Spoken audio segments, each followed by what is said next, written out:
Hansel and Gretel. From Grimm's Fairy Tales, by Jacob and Wilhelm Grimm. Hard by a great forest dwelt a poor woodcutter, with his wife and his 2 children. The boy was called Hansel, and the girl Gretel. He had little to bite and to break, and once, when great dearth fell on the land, he could no longer procure even daily bread. Now, when he thought over this by night in his bed, and tossed about in his anxiety, he groaned, and said to his wife, "What is to become of us? How are we to feed our poor children, when we no longer have anything even for ourselves?" "I'll tell you what, husband," answered the woman. "Early to-morrow morning we will take the children out into the forest to where it is the thickest. There we will light a fire for them, and give each of them 1 more piece of bread. And then we will go to our work, and leave them alone. They will not find the way home again, and we shall be rid of them." "No, wife," said the man, "I will not do that. How can I bear to leave my children alone in the forest? The wild animals would soon come and tear them to pieces." "Oh, you fool!" said she. "Then we must all 4 die of hunger. You may as well plane the planks for our coffins." And she left him no peace until he consented. "But I feel very sorry for the poor children, all the same," said the man. The 2 children had also not been able to sleep for hunger, and had heard what their stepmother had said to their father. Gretel wept bitter tears, and said to Hansel, "Now is all over with us." "Be quiet, Gretel," said Hansel. "Do not distress yourself. I will soon find a way to help us." And when the old folks had fallen asleep, he got up, put on his little coat, opened the door below, and crept outside. The moon shone brightly, and the white pebbles which lay in front of the house glittered like real silver pennies. Hansel stooped and stuffed the little pocket of his coat with as many as he could get in. Then he went back and said to Gretel, "Be comforted, dear little sister, and sleep in peace. God will not forsake us." And he lay down again in his bed. When day dawned, but before the sun had risen, the woman came and awoke the 2 children, saying, "Get up, you sluggards! We are going into the forest to fetch wood." She gave each a little piece of bread, and said, "There is something for your dinner, but do not eat it up before then, for you will get nothing else." Gretel took the bread under her apron, as Hansel had the pebbles in his pocket. Then they all set out together on the way to the forest. When they had walked a short time, Hansel stood still and peeped back at the house, and did so again and again. His father said, "Hansel, what are you looking at there and staying behind for? Pay attention, and do not forget how to use your legs."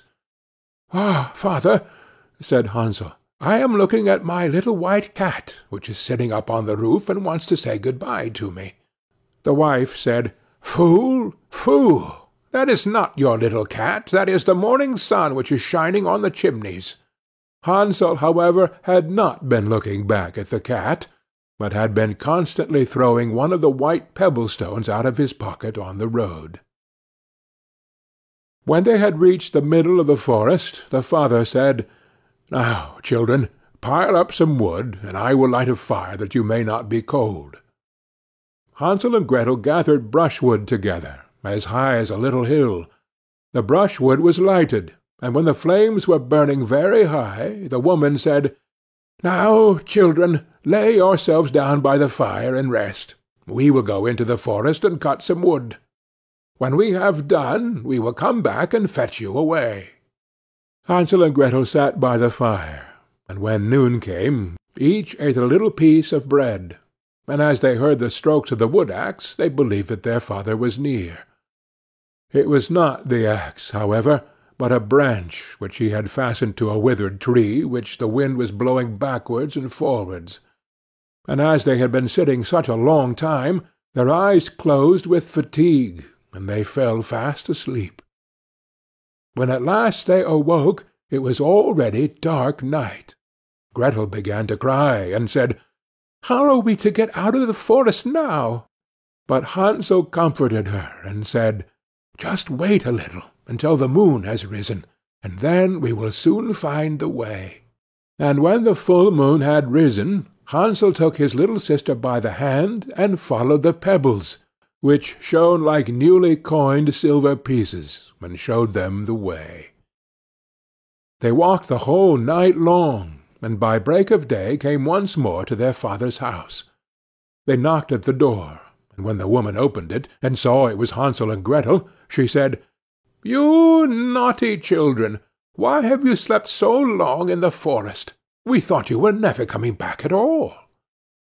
The father, however, rejoiced, for it had cut him to the heart to leave them behind alone. Not long afterwards there was once more great dearth throughout the land, and the children heard their mother saying at night to their father, "Everything is eaten again. We have one half loaf left, and that is the end. The children must go. We will take them farther into the wood, so that they will not find their way out again. There is no other means of saving ourselves." The man's heart was heavy, and he thought, "It would be better for you to share the last mouthful with your children." The woman, however, would listen to nothing that he had to say, but scolded and reproached him. He who says A must say B likewise, and as he had yielded the first time, he had to do so a second time also. The children, however, were still awake, and had heard the conversation. When the old folks were asleep, Hansel again got up, and wanted to go out and pick up pebbles, as he had done before, but the woman had locked the door, and Hansel could not get out. Nevertheless he comforted his little sister, and said, "Do not cry, Gretel. Go to sleep quietly. The good God will help us." Early in the morning came the woman, and took the children out of their beds. Their piece of bread was given to them, but it was still smaller than the time before. On the way into the forest, Hansel crumbled his in his pocket, and often stood still and threw a morsel on the ground. "Hansel, why do you stop and look round?" said the father. "Go on." "I am looking back at my little pigeon, which is sitting on the roof, and wants to say good-bye to me," answered Hansel. "Fool!" said the woman. "That is not your little pigeon. That is the morning sun that is shining on the chimney." Hansel, however, little by little threw all the crumbs on the path. The woman led the children still deeper into the forest, where they had never in their lives been before. Then a great fire was again made, and the mother said, "Just sit here, you children, and when you are tired you may sleep a little. We are going into the forest to cut wood, and in the evening, when we are done, we will come and fetch you away." When it was noon, Gretel shared her piece of bread with Hansel, who had scattered his by the way. Then they fell asleep, and evening passed, but no one came to the poor children. They did not awake until it was dark night, and Hansel comforted his little sister, and said, "Just wait, Gretel, until the moon rises, and then we shall see the crumbs of bread which I have strewn about. They will show us our way home again." When the moon came they set out, but they found no crumbs, for the many thousands of birds which fly about in the woods and fields had picked them all up. Hansel said to Gretel, "We shall soon find the way." But they did not find it. They walked the whole night, and all the next day too, from morning till evening, but they did not get out of the forest, and were very hungry, for they had nothing to eat but 2 or 3 berries which grew on the ground. And as they were so weary that their legs would carry them no longer, they lay down beneath a tree and fell asleep. It was now 3 mornings since they had left their father's house. They began to walk again, but they always came deeper into the forest, and if help did not come soon, they must die of hunger and weariness. When it was midday, they saw a beautiful snow-white bird sitting on a bough, which sang so delightfully that they stood still and listened to it. And when its song was over, it spread its wings and flew away before them, and they followed it until they reached a little house, on the roof of which it alighted. And when they approached the little house, they saw that it was built of bread, covered with cakes, but that the windows were of clear sugar. "We will set to work on that," said Hansel, "and have a good meal. I will eat a bit of the roof, and you, Gretel, can eat some of the window. It will taste sweet." Hansel reached up above and broke off a little of the roof to try how it tasted, and Gretel leant against the window and nibbled at the panes. Then a soft voice cried from the parlour, "Nibble, nibble, gnaw! Who is nibbling at my little house?" The children answered, "The wind, the heaven-born wind," and went on eating without disturbing themselves. Hansel, who liked the taste of the roof, tore down a great piece of it, and Gretel pushed out the whole of one round window-pane, sat down, and enjoyed herself with it. Suddenly the door opened, and a woman as old as the hills, who supported herself on crutches, came creeping out. Hansel and Gretel were so terribly frightened that they let fall what they had in their hands. The old woman, however, nodded her head and said, "Oh, you dear children, who has brought you here? Do come in and stay with me. No harm shall happen to you." She took them both by the hand and led them into her little house. Then good food was set before them, milk and pancakes, with sugar, apples, and nuts. Afterwards 2 pretty little beds were covered with clean white linen, and Hansel and Gretel lay down in them, and thought they were in heaven. The old woman had only pretended to be so kind. She was in reality a wicked witch, who lay in wait for children, and had only built the little house of bread in order to entice them there. When a child fell into her power, she killed it, cooked, and ate it, and that was a feast day with her. Witches have red eyes and cannot see far, but they have a keen scent like the beasts, and are aware when human beings draw near.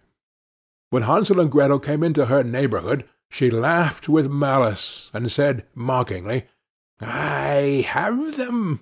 They shall not escape me again." Early in the morning, before the children were awake, she was already up. When she saw both of them sleeping and looking so pretty, with their plump and rosy cheeks, she muttered to herself, "That will be a dainty mouthful." Then she seized Hansel with her shrivelled hand, carried him into a little stable, and locked him in behind a grated door. Scream as he might, it would not help him.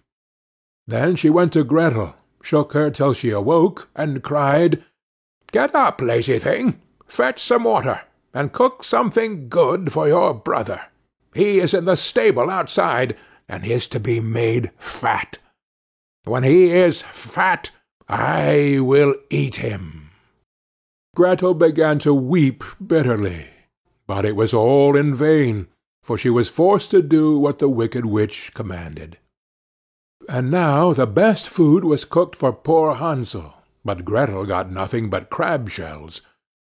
Every morning the woman crept to the little stable and cried, "Hansel, stretch out your finger, that I may feel if you will soon be fat."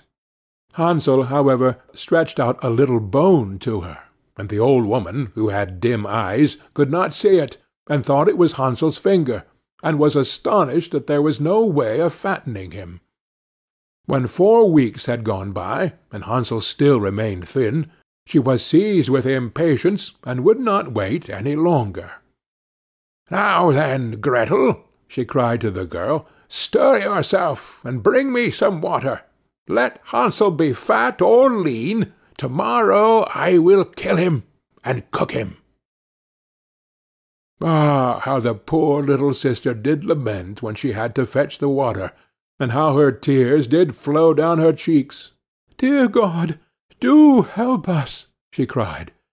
"If the wild beasts in the forest had but devoured us, we should at any rate have died together." "Just keep your noise to yourself," said the old woman. "It won't help you at all." Early in the morning Gretel had to go out and hang up the cauldron with the water, and light the fire. "We will bake first," said the old woman. "I have already heated the oven, and kneaded the dough." She pushed dear Gretel out to the oven, from which flames of the fire were already darting. "Creep in," said the witch, "and see if it is properly heated, so that we can put the bread in." And once Gretel was inside, she intended to shut the oven and let her bake in it, and then she would eat her too. But Gretel saw what she had in mind, and said, "I do not know how I am to do it. How do I get in?" "Silly goose," said the old woman, "the door is big enough. Just look, I can get in myself." And she crept up and thrust her head into the oven. Then Gretel gave her a push that drove her far into it, and shut the iron door, and fastened the bolt. Oh, then she began to howl quite horribly, but Gretel ran away, and the godless witch was miserably burnt to death. Gretel, however, ran like lightning to Hansel, opened his little stable, and cried, "Hansel, we are saved! The old witch is dead!" Then Hansel sprang like a bird from its cage when the door is opened. How they did rejoice and embrace each other, and dance about and kiss each other! And as they had no longer any need to fear her, they went into the witch's house, and in every corner there stood chests full of pearls and jewels. "These are far better than pebbles," said Hansel, and thrust into his pockets whatever he could get in. And Gretel said, "I too will take something home with me," and filled her pinafore full. "But now we must be off," said Hansel, "that we may get out of the witch's forest." When they had walked for 2 hours, they came to a great stretch of water. "We cannot cross," said Hansel. "I see no foot-plank and no bridge." "And there is also no ferry," answered Gretel, "but a white duck is swimming there. If I ask her, she will help us over." Then she cried, little duck, dost thou see Hansel and Gretel are waiting for thee? There's never a plank or a bridge in sight. Take us across on thy back so white." The duck came to them, and Hansel seated himself on its back and told his sister to sit by him. "No," replied Gretel, "that will be too heavy for the little duck. She will take us across one after the other." The good little duck did so, and when they were once safely across and had walked for a short time, the forest seemed to be more and more familiar to them, and at length they saw from afar their father's house. Then they began to run, rushed into the parlour, and threw themselves round their father's neck. The man had not known one happy hour since he had left the children in the forest. The woman, however, was dead.